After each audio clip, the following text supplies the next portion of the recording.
GN Fondement Télévision, la chaîne du social. GN Fondement Télévision, la chaîne du développement.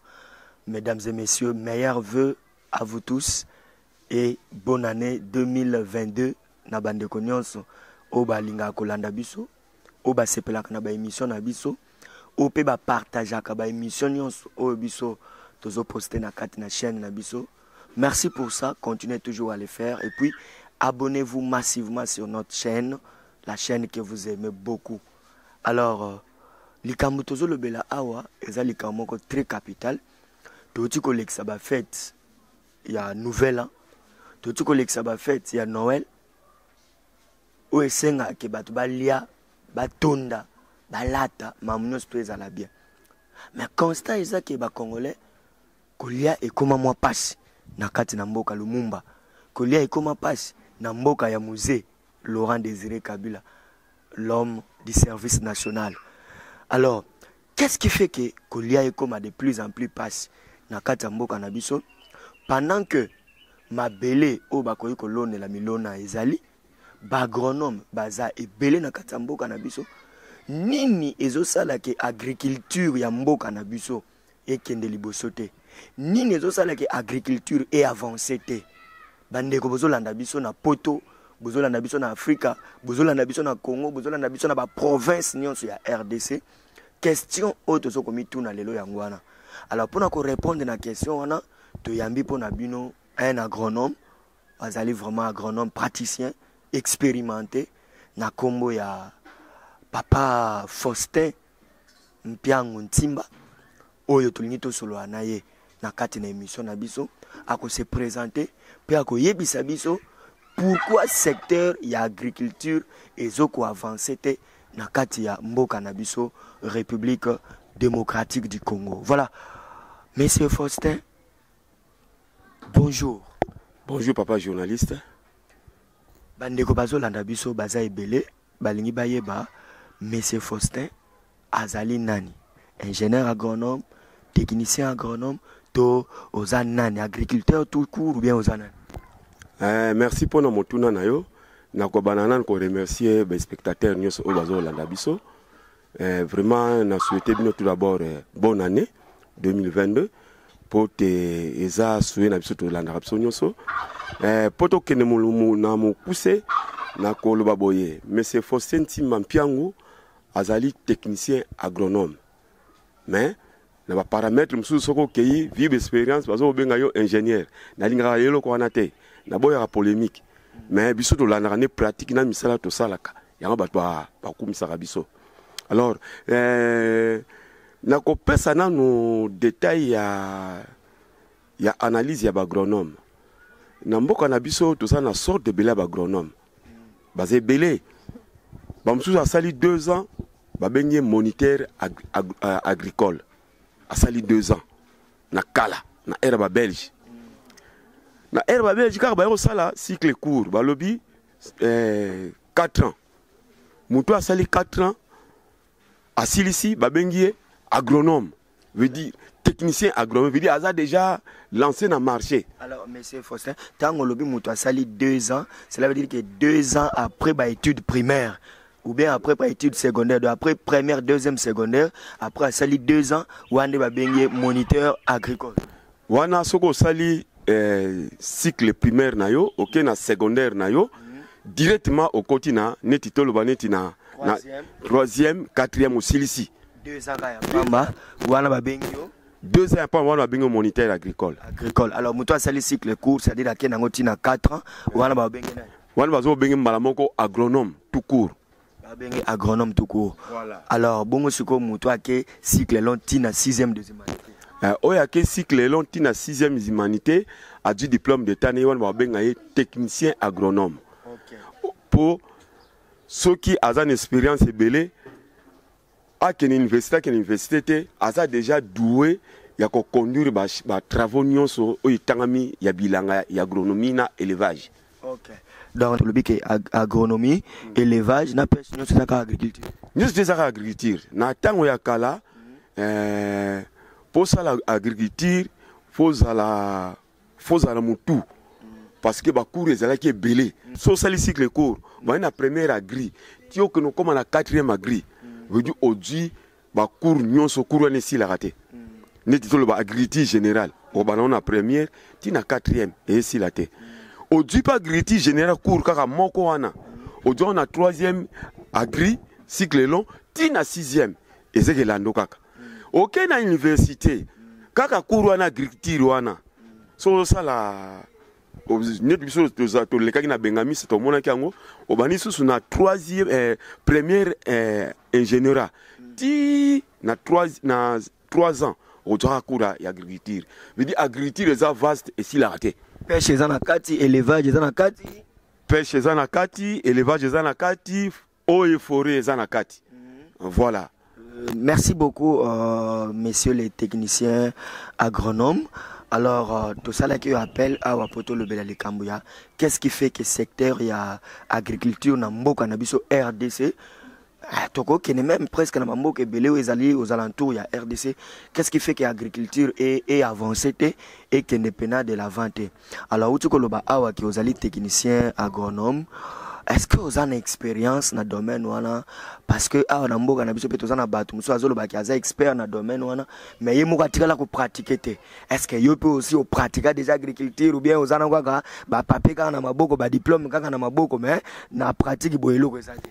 Monsieur le jeunesse merci man na mutuna na mutuna no lobio ni ça très capital mais monsieur le jeune na oyebso boy ko kenemba ngote pour les spectateurs ba comprendre voilà pourquoi agriculture eza boy pourquoi ezeke changer te ce qui na lobi na to kotana na agriculture na ko pesa réponse aux na deux volets ba question na yo to ke na premier volet pourquoi na RDC agriculture na biso ezeke changer te et puis nzale zalika ko continuer et produits agricoles ezeke de cher eza volonté o ngana lobaka ngo na machale monter eza volonté politique parce que un agronome aza mutu moko akoyi kofana na ville te. Comment ça? Ndengeni. Mais il y a fa na ville musanya osana na ville. Ya yeko laki musala ya kolona. Kolona izaka wapi? Eza na ba campagne non? Eza na ba banlieue. Na ba territoire, ba groupement, na ba secteur, na ba groupement. Fa kende kuna. Mais so agronome fa na gisasa, afa na bureau pa komaka. Agronome ko komate po ko koma e ke lisa mutu te.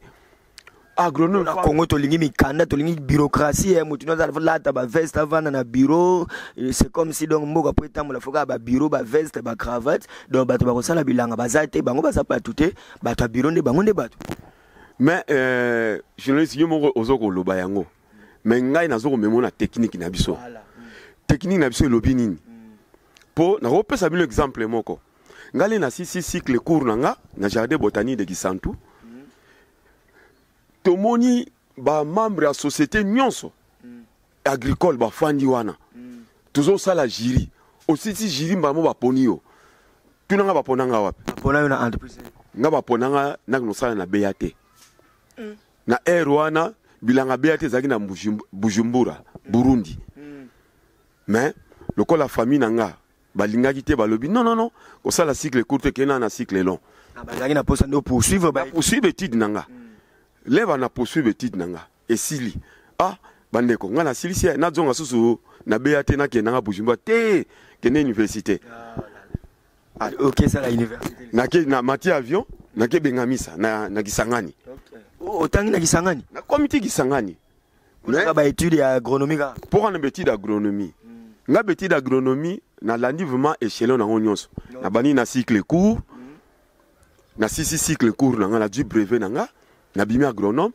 na ke na cycle long na sisi cycle long na du diplôme d'état na bimi technicien agronome na ke bengamisa nde na joki chance te ya ko ça parce que na wana toza tanga na bakota kota ya ba Congo bato akokaki déjà alors biso bazongisaki biso voilà le na zongi mbala moko na kenanga kosala IPN na sali IPN première na biologie bon eza okende soufflement on est à agriculture première nanga deuxième nanga pona kende troisième ah mobuta aussi la biso nguma promotion to katani to kimi biso nyonso alors kokima na ngai nazo pesa bino siko histoire ya valeur agronome na lobi non awa na Kisasa ba homme politique bazo utiliser ba agronome te na kenanga Brazzaville.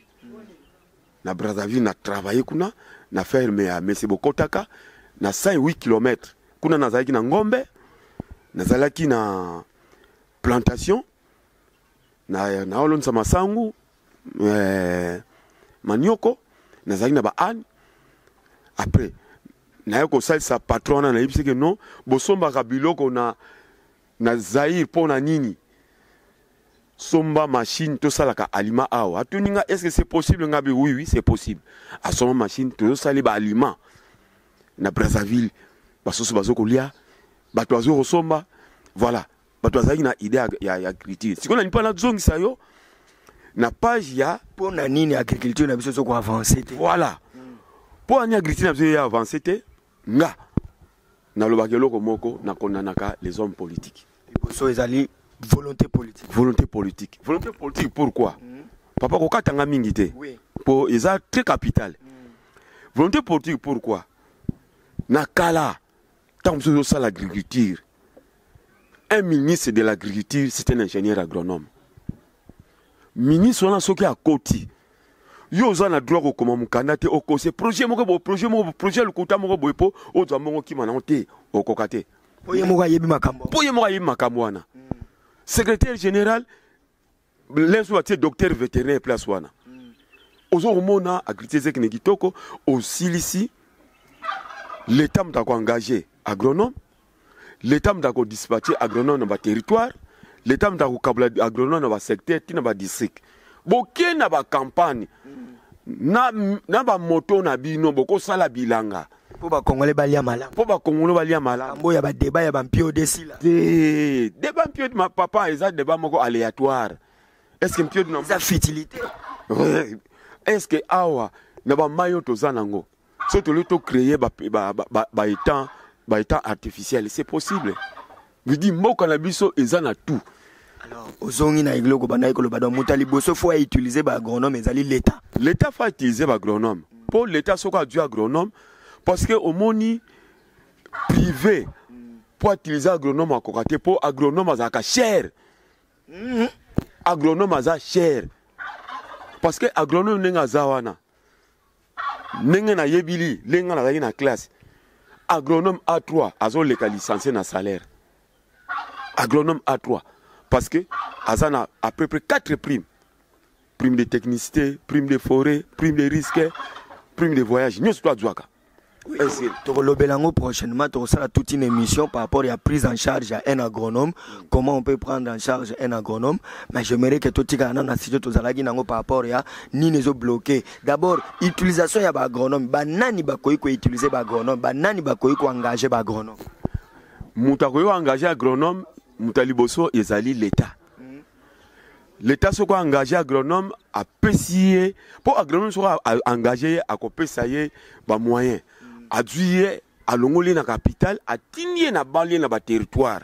Pour misala na biso na ba territoire, ba secteur na ba district. Misala na biso kuna. Na kisasa a misala na biso ezate. L'État sera dû à copier so ba moyen nyon surtout. Soko lobi ke non okena mwasi na bana na yo, ba pesi yo ba mbongo nyon so kenango kuna.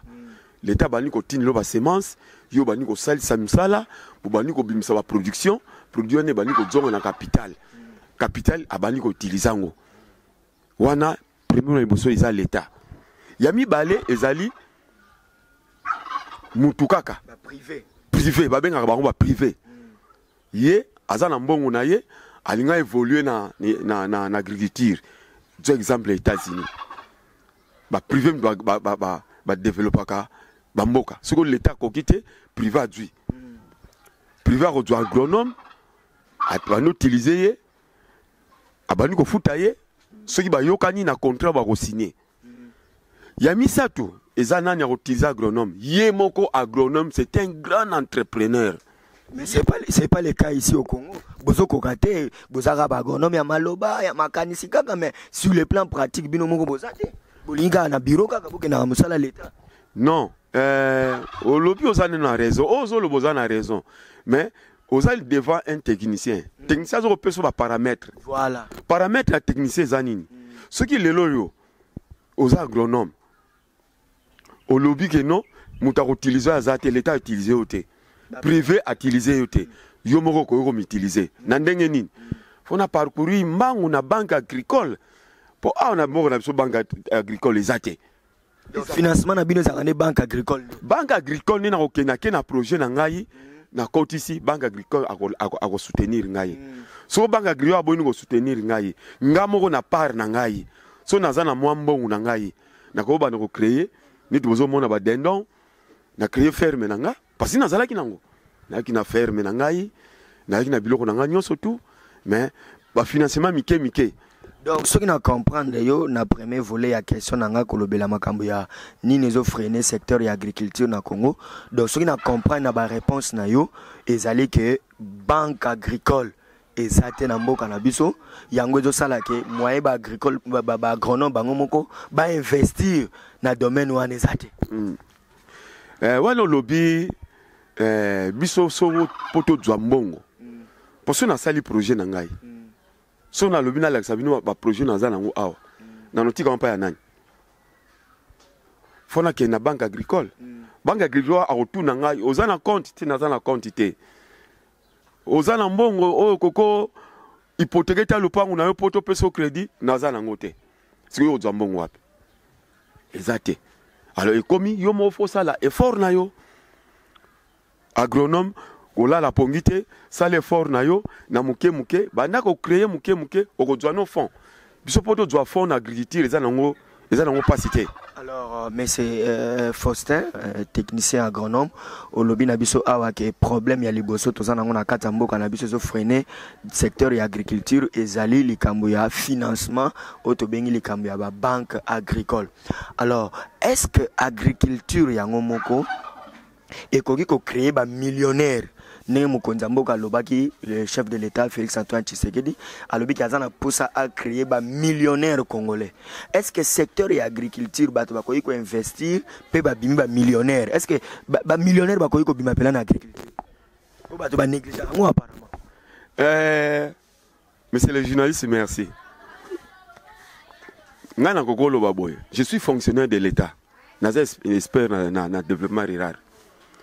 Mais le cas la Covid bandé ya.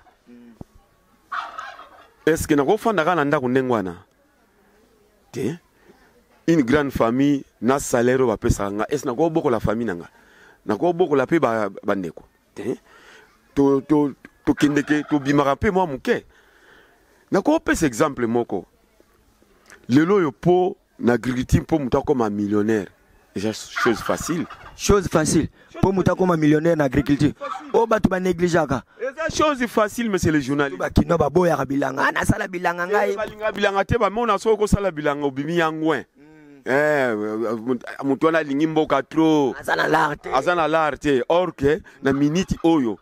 Monsieur le journaliste un jour na kosenga na bino na mema bino na ba terrain exécution oyo misala agriculture salama oyo ba parti oyo ba privé bazo ko sala bazolona neti babiloko lona bazolona neti tomate yo polona na lona kango sala pe ba grande production na sala grande production mais grande production ko kandengi nini parce que omoni lelo yo pour sala 1 hectare à tomate il faut préparer, il faut avoir plus ou moins dans les $2,000, $3,000. Tout n'a pourquoi? Pour nous, ça, 1 hectare à tomate, ça exige beaucoup de services. Hein? Faut du bateau. Ça le labour à 1 hectare. Ceux qui tracteurs les alliés, quand ils le tracteur, louer tracteur, mais le millier sous tracteur les athées. Faut du main d'œuvre vraiment beaucoup.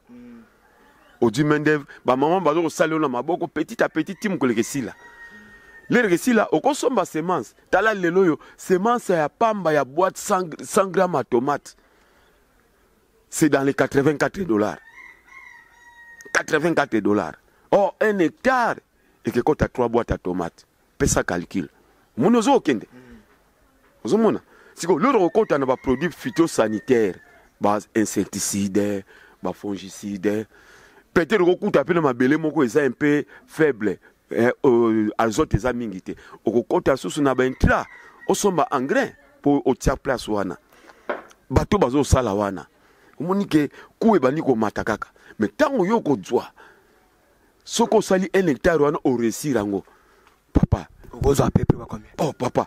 10 000 dollars à 15 000 dollars au aussi mango facile. 1 hectare de tomates. So sali en 10 000 dollars. 10 000 dollars à 15 000 dollars. Donc c'est facile comme un millionnaire dans l'agriculture. Papa, si mon toison négligé l'agriculture, mon tourné salaté. Net par exemple ma cambo etali ba pastèque, production ba pastèque, ba biloko wana. Est-ce que comme ça moto millionnaire? 5 000 fruits. 5 000 fruits. 5 000 fruits. 1 hectare à pastèque. Parce que nous avons les expériences. Tout ça là, l'expérience, on y a marque na marque. Mais au tel appui comme on a 1 hectare, on a recommandé parce que ça demande encore de l'argent. Ah, nazo salaga l'aime sous moi carrément ko ya muke awa 20 mètres sur 20. Na sali moi pastèque po na koki wana. Parce que au sala ngope, netu ko salon na plateau. Faut luka transport e ke bimisango. Nyoso tuana. Alors, messieurs les techniciens agronomes, tout ça peut la coopérative agricole. Ils ont dit non, na yé na on a coopérative, na ti coopérative à te kabonga pe sangambong. Tu travailles na ba ma manœuvre. Oh lobby wana eza très capital liboso, banque agricole ezate, ba coopérative pe agricole ezate. Exact, ba coopérative agricole et mon na ce soir. Donc tout ça crée des problèmes dans le secteur agricole. Ça crée des problèmes parce que cultivateur bango moko ba comment ko sala na marque na bango ba sala association. Yonanga monsieur le journaliste au Sangani, ah monsieur le journaliste. Lukata mutu moko defa parce que je suis capable. Lukata mutu defa $1,000. Tono sala ta tomate na biso. Tout ça lipe tout du monde sur le câble tout c'est mon amutwana. Mais c'est les techniciens et le gomusu ezali batu balobi avant to ça l'émission au to lancer sujet bande gomusu balobi que logo zo boma ezape ko acquérir mabele par exemple batu ane na mbongo ana posa sala bakamba bilanga mais ko somba mabele comme un problème. Kosoma mabele comme problème neti bato bazana Kinshasa poazwa mabele eza problème so kepe na bamboka kuna okena mboka bato to bandi kosala kabilanga boy faut sulana na bakolo mboka tout ça est-ce que likambo wana pe eza problème te okoki ko plaider pona yango te pour que ba léger un peu situation pour que bato bana ko acquérir mabele facilement pour basala bilanga. Monsieur le journaliste au moni pono lobby mabele neti ngai na kene bamboka belé ko sala ba bilanga. Parce que ça crée des conflits. Vous avez si vous avez une condition na biso, ma belle est à l'état. Mais si vous avez place mon sous chef coutumier ozo teklo ma belle. Ce qui peut zuibo solo lina yete oloni biloko ebota. Papa. Loin de la nature ezaka ma belle. Bon c'est là non papa. Toza na nzala na kati ya mboka na biso to luka production e mata to bana kolia biso nyonso mais soki lona na mabela bato sombi yango te balakeli yango biloko ekobota te do to ko bana nzala moni teke biso mo tozo mi créer banzala ngo kasi faut to pesa faut pas l'état te bona nini bon l'état soki par exemple a lobi que non atelmina mabele pour le sol et le sous-sol appartient à l'état. Mais si on est mutu wana kuna alobi awa soki ye awa l'état na yo atika la kuna ngai awa mabele na ngai ye pasa amiksali l'état na sali l'état bongo sikoyo yo okende wapi donc moi to lo nezate mutu ana mbongo na yeme to lo nezana ngo hein il y a beaucoup de moyens pour to lona nga lelo yo na lona na mabele belé na somba na mabele te osane o louer na ke na louer papa naza na posa na sala moi 50 sur 100 awa. Est-ce que tu as solo là? Oyoka, ah, papa, ah, ou tu peux musique, oh, Luka Mabele, ah, ça va? Pesanga 100 000. Ah, papa, 100 000, vraiment, ah, bon, discuter, mais bon, tu as compromis. Pour bango, tu vas te faire Mabele, bah, n'y a bon. Au PCA, à l'obi, bon, ça là, na yo, hein, mais papa, yo, il y a place pendant 2 ans. Ah, après, ces conditions. On y a pendant 2 ans. Ayo pendant 2 ans, le sali production et l'autre oyo lingo sali au du recette na yo bimi na yo et sili nango. Alors messieurs techniciens agronomes bino bozali expert na kati ya domaine na bino oyo olobi awa ke likambo ya volonté politique ezobo agriculture olobi likambo ya ba banque agricole ezate olobi likambo susu ya ba coopérative agricole ezate tolobi likambo ya ba mabele ko acquérir mabele pour sala bilanga et comme un peu problème nyonso nezo freiner à agriculture. Alors dans tout ça solution maintenant ekoyi kozala nini na nyonso outi koloba awa solution ekoki kozala nini pour que agriculture na biso ekende liboso mpe bacongolais to banda kolia ndenge ezalaki na kala neti na bamboka ndenge ezalaki na village okoti na zamba obuki mwa pondu na yo ozwi mwa manioko mwa mbala mpo makambo ekoma facile bongo ya kolia na Congo makambo badeba bampio desila koimporte basoso esila proposition na yo ekoki kozala nini? C'est le journaliste. Mon question non posée nga. Eza question moko ya mutuya. Hein? Na mboko yo kaka. Ndenge na loba ni bandeli. Soki ba mekoro ko reconnaître ba agronome. Parce que mutale sa kezaka agronome. Ça c'est très capital hein. Mutale saka ezaka agronome. Eza ba opérateur économique te ba kena kosomba ba mpio na Namibie ba soso soki na Brésil soki wapi bango te. Opérateur aza commerce, opérateur économique aza commerçant. Mais mutu ya lonaka. Yo otala na peso exemple hein, ko katanga na noté. Na mboka na biso tozana 80 000 hectares de terres arabes. On a 20 millions même. 80 millions. On a balonité. Si ko yebisa ngai paysan oyo a kolona combien? Mais ce qui l'État a bimisi misu a funguli mayele alobi non bazo le bilapi ma biso mingi a sombi ne fils que 10 000 tracteurs a sombi 10 000 tracteurs pour la République Mobimba abandi ko tuna ako tuna na ilibani soki na l'État kuna soki batu ba s'occuper makamba nini toza na combien de territoires na mboka oyo urbanisme habitat. Région yebani tout ça son aménagement du territoire. Aménagement du territoire. Ça son a 23. Tozali lelo na 26 provinces. Tozali na 145 territoires na Katango. Voilà. Ba 10 000 tracteurs ba divisant on a 145 territoires. Sikoyo territoire bongo apesa na district. District bongo akabula na secteur. Secteur atini ba tracteur na groupement. Exemple à muke kaka na kopesa. Je bolandanga malamu. Exemple à muke na kopesa. Admettons nous avons 1000 agronomes. Ba kaboli bango na ba groupement. Ba le bisi tous les 1000 agronomes ba bisi bango cette année à chacun na site au bozali. Bozo sala biso 5 hectares ya manioc. 100 hectares ya manioc. 5 hectares manioc. C'est que Foufou comme belé na Kinshasa. Na on peut par exemple nous sous-ajouter avec 5 hectares ya manioc. Pondo ko utaka wana. Pondo ko utawana manioc to utaka kawana. Siko yebisa ngai 5 hectares manioc wana ezali na groupement secteur ndatindaki na groupement to djukaka secteur. Sikoyo tozana combien de secteurs na mboka oyo oyo kokosala bilanga. Et puis na secteur mo balobi 100 hectares ya manioc. Ezala ngo muke, eza estimation. Siko django siko fa nombre de territoires. To kota combien de camions à Foufou awa. Foufou to soma Foufou na combien monsieur le journaliste? Yebsa to soma Foufou na combien? Non, mais c'est les techniciens agronomes sont à l'andio, donc c'est très facile pour les Congolais de lire malamu.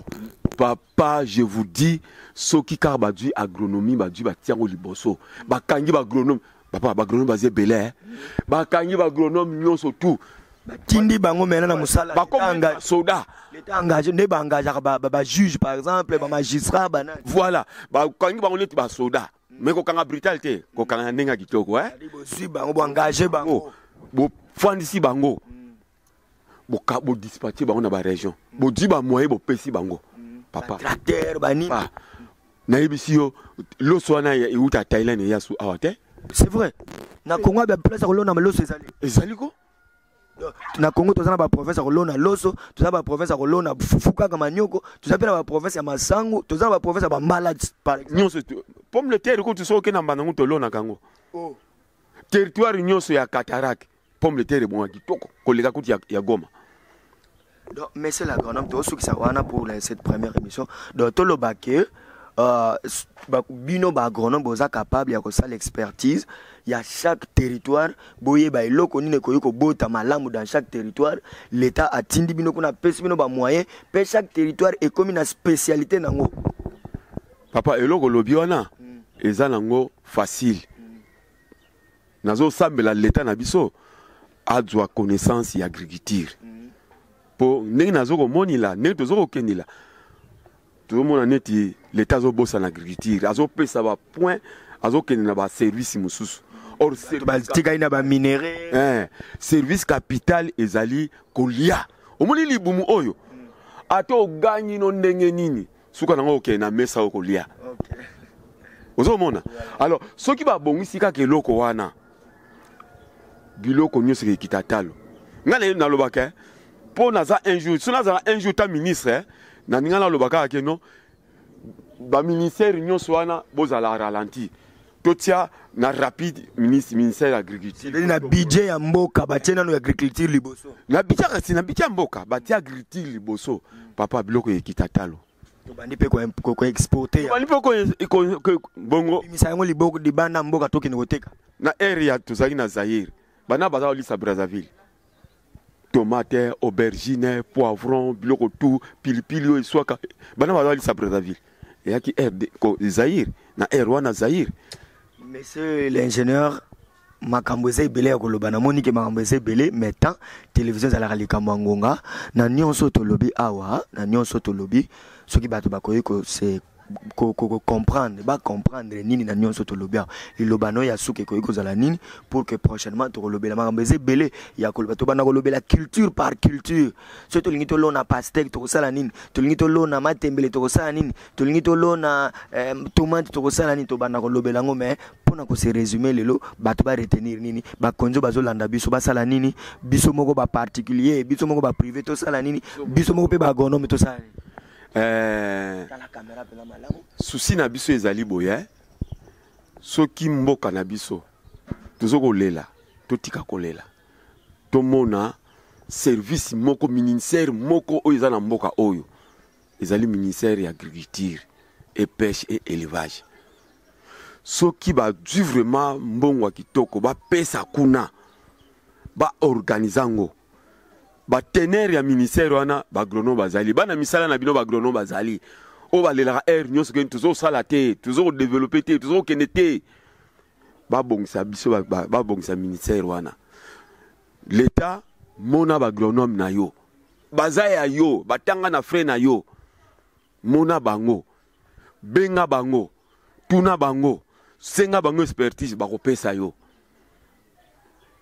to bongisa mboka na biso ba privé pe le subino za na mbongo ebele tala na États-Unis ba milliardaire ndenge basala ba bilanga o mona bilanga banda wa tiso kiti wape ya mutu moko privé bo utiliser ba agronome zwa mbongo na yo parce que qui dit l'agriculture et monaka milliard agriculture comme nango ngala lobaka ngo agriculture za milliard.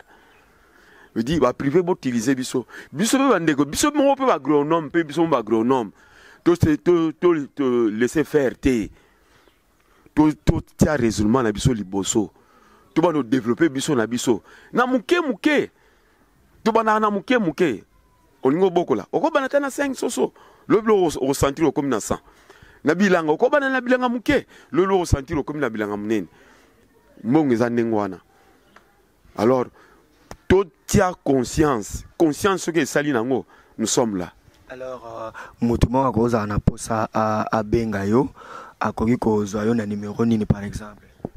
Bon ou akoki zulo facilement. Ba numéro eza na deux numéros na utilisaka. Moko na Airtel ezali 09 099 pardon 039 25 30 64. Encore répéter. 039 25 30 64. Alors, na Frissel peut aux ali na 090 35 17 366. 090 35 17 366. Veut dire, nazaka dispo. Ce que yo tout nanga conseil na salaka. Solo mina salelo projet mini projet projet littérature te nga so ilinga projet littérature na sala raté nga na sala projet de données techniques Abou Pia. Donc mutazana posa ya osalisa projet na ye sur le plan de l'agriculture yonde kozolanda biso lingo investir na domaine ya agriculture ingénieur alobi ke baza capable ya kosala projet pour na yo peut-être ozana mbongo na yo liba te ndenge nini ko investir benga kana ba numéro ezoko s'afficher na bas ya écran au bengi ba numéro wana okota en contact na biso peut-être orienter yo kokutana na agronome pour sala projet. Il y a investissement na yo na secteur ya agriculture. Oza déjà na ferme mais oyeba na yo te nini ko sa la ferme wana. Et comment nango lokola miroir okeka ko tali ozongi okeka ko tali ozongi oyeba eloko ko sa la ngote occasion yango epesa melio. Merci beaucoup na bande kono so bolandi biso boza vraiment ebelé to kwa ko saluer mutu moko na moko te mais boza ebelé donc boza vraiment ebelé na Congo na Kinshasa na Congo central bozali na Lubumbashi boza kuna na Kisangani hein to bosani binote na Chopo na Chwapa partout bozali na Kwilu na Kwango na Maindombe boze belé na poto beto bosanité hein na France na États-Unis na Angleterre bolanda biso mingi.